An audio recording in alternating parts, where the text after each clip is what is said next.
প্রিয় দর্শক, দেখতে পাচ্ছেন আমাদের দারুক আলী ভাই, সে কিন্তু একটি সময় যাত্রার একটি অভিনেতা ছিল, সীমারে পাঠ করতো। সে কিন্তু একটা ম্যাজিক দেখাবে, আশ্চর্য একটি ম্যাজিক। ভাই দেখান, শুরু করেন আপনি। এই দেখুন, হ্যাঁ, এই দেখুন একটা বাক্স, হ্যাঁ, একটা ডিম ডিম ডিম হ্যাঁ, ডিম ডিম, এই ডিমের চেয়ে এখন এটা পাখি হয়ে যায়, পাখি পাখি হয়ে যাবে। এই দেখুন,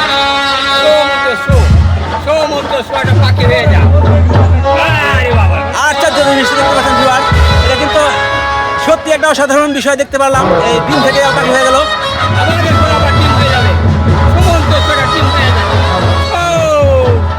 বাহ, অসাধারণ একটি ভিডিও কিন্তু ভিউয়ার দেখতে পাচ্ছেন। আবার দেখুন, হ্যাঁ, পাখি হয়ে যাবে, পাখি। বাহ, অসাধারণ লাগলো ভিউয়ার্স, দেখতে পাচ্ছেন। ভিডিওটি কিন্তু অবশ্যই ভালো লাগলে পেজটিতে একটি ফলো দিয়ে যাবেন এবং ইউটিউব চ্যানেল থেকে যারা দেখবেন তারা কিন্তু চ্যানেলটি সাবস্ক্রাইব করে রাখবেন। ধন্যবাদ ভাই, আপনাকে ভালো থাকুন ভাই। ধন্যবাদ সবাইকে। জিজ্ঞেস করবো এবার যারা এখানে ছিল তাদের ম্যাজিকটা কেমন লাগছে। মুরব্বী, ম্যাজিকটা কেমন লাগছে আপনার? আপনার কেমন লাগছে? আপনার কেমন লাগছে ভাই? ভালো লাগছে। আচ্ছা ভাই, তোমার কেমন লাগছে ম্যাজিকটা? আলহামদুলিল্লাহ, অনেক ভালো লাগছে। তো আসলে ভিউয়ার্স, এই ম্যাজিকটা কিন্তু ভাই আপনি যে দেখালেন না, এটা কিন্তু আমি অবাক হয়ে গেলাম, জীবনে কোনোদিন দেখি নাই। এটা আপনি কিভাবে শিখলেন এটা আমাকে পরে কিন্তু শিখালেন, ঠিক আছে? ঠিক আছে, ধন্যবাদ। ওকে।